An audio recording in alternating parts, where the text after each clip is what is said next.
तो कल जो हमने किया था, जो हमारा सीपीयू है क्वालकॉम, उसका हमने डंप को रीड किया और राइट किया। इसके बाद अब नेक्स्ट जो हमारा टॉपिक है वो है एमटीके। एमटीके डिवाइस के अंदर जो एमएमसी लगी हुई है कि उसका हमें डेड बूट कैसे रिपेयर करना है वो मैं आप बताऊंगा, समझ लेना ध्यान से। एमटीके का जो बूट रिपेयर होगा ना, वो उसकी मेन फर्मवेयर फाइल से ही रिपेयर हो जाता है।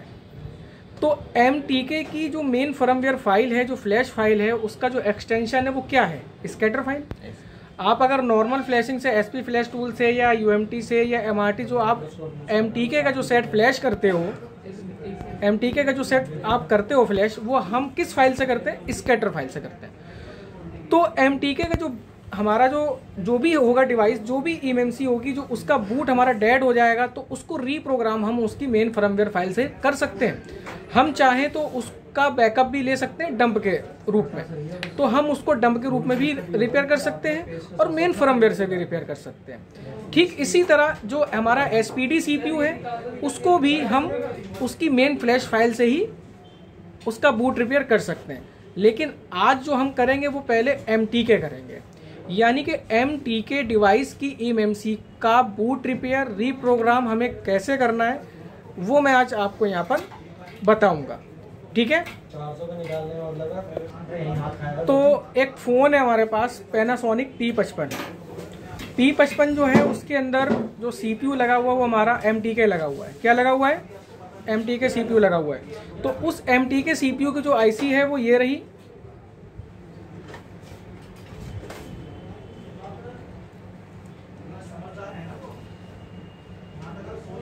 ठीक है, तो इस आईसी को हम क्या करेंगे? एमएमसी सॉकेट में लगाएंगे। एमएमसी सॉकेट में लगाने के बाद हम इसे चेक करेंगे। ये लॉक हो गई आईसी। ठीक है, आईसी लॉक हो गई। अब हम इसे क्या करेंगे? इसे बंद कर देंगे सॉकेट को।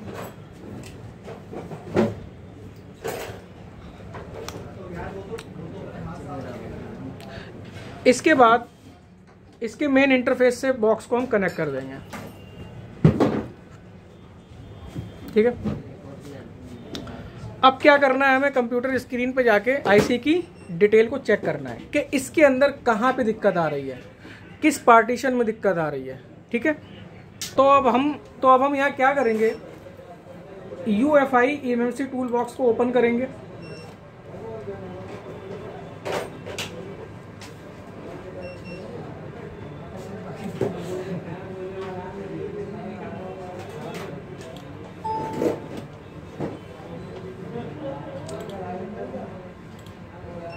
ठीक है, आपका टूल ओपन हो चुका है। टूल ओपन होने के बाद हमें आइडेंटिफाई एमएमसी पर क्लिक करना होगा और देखना होगा कि कहाँ पर दिक्कत है।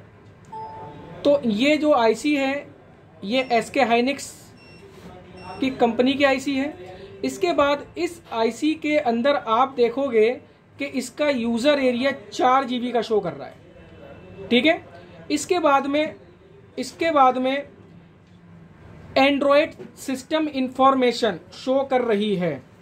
एंड्रॉयड इंफॉर्मेशन में आप देखोगे कि तो हमें इंफॉर्मेशन में ये देखना है कि एक तो इसका यूज़र एरिया 4 GB का शो कर रहा है, पार्टीशन शो कर रहा है, और मेन चीज़ एमटीके डिवाइस की जो एमएमसी होगी उसका पार्टीशन कॉन्फ़िगरेशन क्या होगा? एमटीके का पार्टीशन कॉन्फ़िगरेशन 0x48 होता है। कितना होता है? 0x48 होता है। तो 0x48 यहाँ पे है, यानी कि इसका बूटिंग पार्टीशन भी ओके है, यानी कि पार्टीशन कॉन्फ़िगरेशन ओके है। और जो ये बूट हो रहा है, ये पार्टीशन जो बूट हो रहा है, ये boot partition 1 is enabled for boot, यानी कि ये बूट 1 से बूट हो रहा है। जो एमटीके सीपीयू है वो किस पार्टीशन से बूट हो रहा है? बूट 1 से, यानी कि boot partition 1 is enabled for boot, जो कि ये बूट हो रहा है यहाँ पर। ठीक है, इसके बाद इसका सपोर्ट एरिया भी ओके है। इसके बाद boot partition protection condition right protection clear है। इसके बाद में आप नीचे आओगे तो यहाँ पर इसकी इंफॉर्मेशन दिखा रहा है कि ये किस एमटीके डिवाइस से एमएमसी निकली हुई है, तो उसकी मेन फर्मवेयर से पता लग जाएगा कि इसके अंदर जो फर्मवेयर फाइल है वो कौन सी है। तो इसके अंदर आप देखोगे कि प्लेटफॉर्म जो यूज हो रहा है वो मीडियाटेक 6589 हो रहा है, जो सीपीयू है। इसके बाद मैन्युफैक्चरर पैनासोनिक मॉडल P55, यानी कि पैनासोनिक P55 की एमएमसी आईसी है ये, और इसमें वर्जन जो चल रहा है एंड्रॉयड वो 4.2 चल रहा है। ठीक है, तो इसके अंदर ये इंफॉर्मेशन आ रही है। ठीक है, तो हमें करना क्या है, यहाँ पर इस आईसी का डेड बूट रिपेयर करना सीखना है हमें। तो डेड बूट रिपेयर करने के लिए हम इसका चाहे तो डंप भी ले सकते हैं, और अगर डंप नहीं भी ले तो कोई दिक्कत नहीं, इसकी फर्मवेयर फाइल से भी बूट रिपेयर कर सकते हैं। तो हमें इसमें डंप की इतनी बड़ी टेंशन नहीं है। तो करना क्या है, हमें इसका बूट रिपेयर करना। तो बूट रिपेयर करने के लिए हमें eMMC फैक्ट्री रीसेट बटन पर क्लिक करना होगा।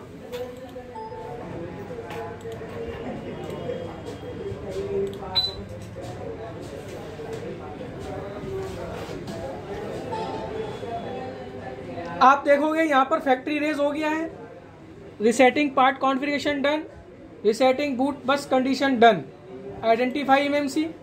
अब आप यहाँ पे अगर इन्फॉर्मेशन चेक करोगे तो सिस्टम इन्फॉर्मेशन 0, यानी कि जो यूजर पार्ट है वो आपका फॉर्मेट हो चुका है। इसके बाद इसकी पूरी होल मेमोरी को इरेज करोगे आप। ठीक है, all the device content will be erased. Are you sure you want to continue? Yes. ये देखो, access to boot partition 1 erase done, access to boot partition 2 erase done, access to user area erase done. इसके बाद दोबारा से फिर identify eMMC करेंगे। अब ये eMMC पूरी तरह से ब्लैंक हो गई है सॉफ्टवेयर की साइड से, सिर्फ eMMC के मेन फर्मवेयर को छोड़ के। क्लियर है यहां तक? अब हमें करना क्या होगा, वही फैक्ट्री इमेज में जाएंगे। जैसे कि हमने पिछली वीडियो में क्या करा था कि जो हमने क्वालकॉम का डंप रिपेयर किया था, चाइनीज क्वालकॉम का, वो हमने उसकी मेन फर्मवेयर से भी किया था और डंप से भी किया था। तो हमने उसमें करा क्या था, फैक्ट्री इमेज में जाके उसकी फ्लैशिंग फाइल को डाल दिया था, यानी कि उसके अंदर इमेज फाइल डाल दी और बूट रिपेयर हो गया। ठीक है, तो फैक्ट्री इमेज में जाना है।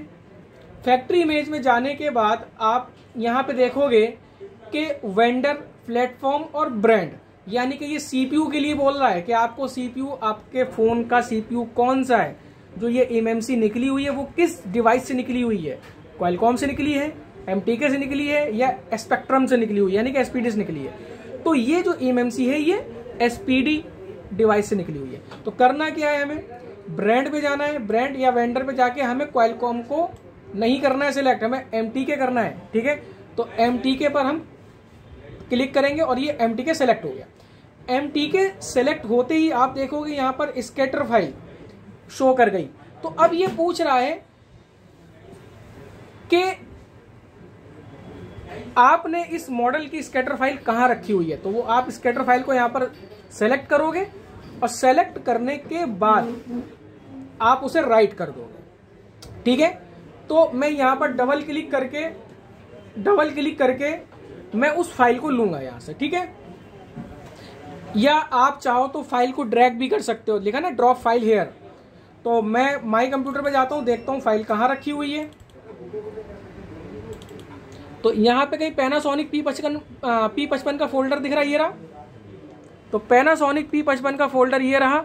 इसमें एक SP फ्लैश टूल है जो नॉर्मल फ्लैशिंग टूल है, हमें इसकी जरूरत नहीं है। हमें मेन फर्मवेयर यानी कि स्कैटर फाइल की जरूरत पड़ेगी। तो स्कैटर फाइल देखो ये रही है आपकी, स्कैटर पे स्कैटर लिखा हुआ है। तो स्कैटर फाइल को मैं यहाँ से लूंगा। तो मैं इसको यहाँ से ड्रैग करता हूँ। ड्रैग करते ही यहाँ पे पार्टीशन शो हो जाएंगे। ठीक है, और इसको मैं मिनिमाइज कर देता हूँ। तो यहाँ देखोगे आप, यहाँ देखोगे सारे पार्टीशन शो कर गए, सब पे टिक लगा हुआ है ऑलरेडी। ठीक है, तो इस आईसी के पार्टीशन मैंने ऑलरेडी किए हुए हैं, तो इसीलिए यहाँ पे देखोगे रीपार्टीशन का मार्क हाईलाइट नहीं हो रहा है। अगर ये अनपार्टीशन आईसी होती तो ये हाईलाइट हो जाता। तो फिर हमें रीपार्टीशन पे टिक लगा के और राइट बटन पे क्लिक करना होगा। ठीक है, जो भी पार्टीशन इधर से उधर होंगे वो उनको सेट कर देगा। तो अब हमें क्या करना है, यहाँ पर राइट बटन पे क्लिक करना है। राइट बटन पर क्लिक करने ही क्लिक करते ही बूट भी रिपेयर होगा और ये फाइलों को डालना स्टार्ट कर देगा और आपका फ़ोन डायरेक्टली ऑन हो जाएगा। हमें डायरेक्ट फ्लैश करने की ज़रूरत नहीं है नॉर्मल सॉफ्टवेयर से। क्लियर है बिल्कुल। तो ये राइटिंग चल रही है, तो राइटिंग जो चल रही है ये तकरीबन 1 से 2 मिनट तक चलेगी, ठीक है। और ये स्टेप बाय स्टेप फाइलों को डाल रहा है, तो हमें वेट करना होगा थोड़ा सा।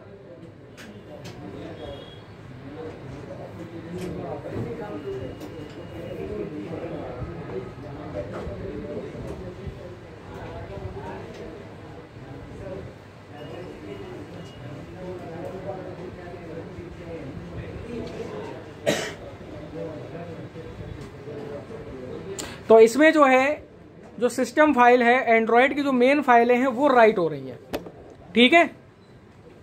वो फाइलें राइट हो रही हैं यहाँ पर।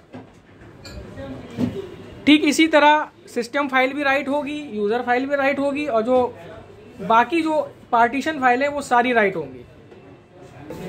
तो ये फैक्ट्री इमेज की जो फाइलें जो हमने जो स्कैटर से जो हमने इसका डेड बूट रिपेयर किया है वो आपका डन हो गया है।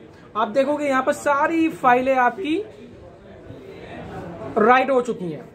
और नीचे एक चीज नोट करना, आप ऊपर भी नोट करो, setting boot partition configuration 2 0x48 done, यानी कि उसने फाइलों को डालने से पहले भी उसका कॉन्फ़िगरेशन एरिया ओके किया और फाइलों को डालने के बाद भी उसने setting boot partition configuration 2 0x48 done यानी कि डन कर दिया।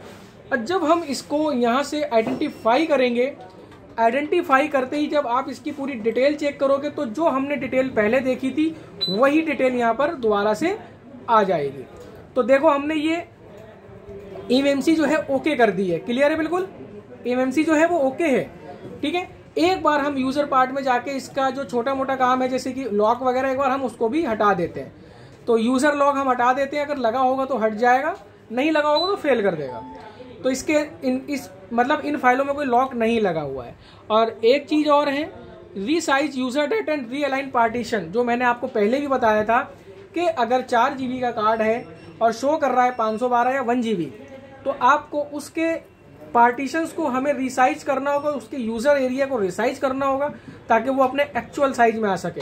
तो करके देख लेते हैं, अगर इधर उधर होगा कोई एरिया या थोड़ा बहुत 19-20 होगा तो ओके कर देगा, नहीं तो ये फेल कर देगा।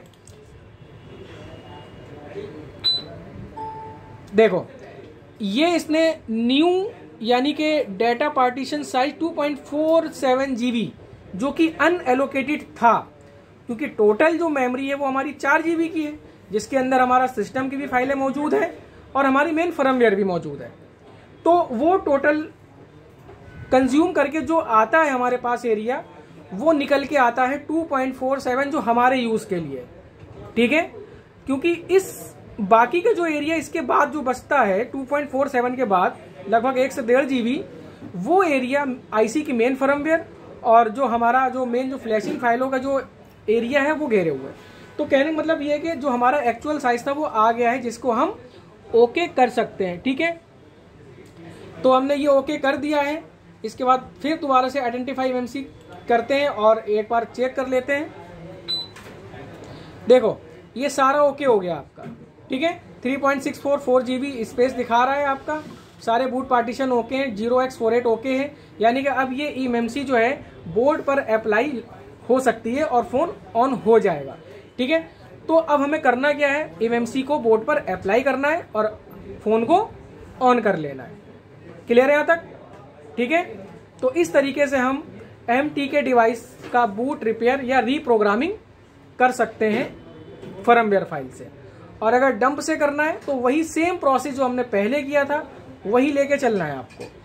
डंप को रीड करना है, उसके बाद में एमएमसी को इरेज करके और राइट कर देना है, बस इतना काम होता है, ठीक है। ये MTK आपका क्लियर हो गया।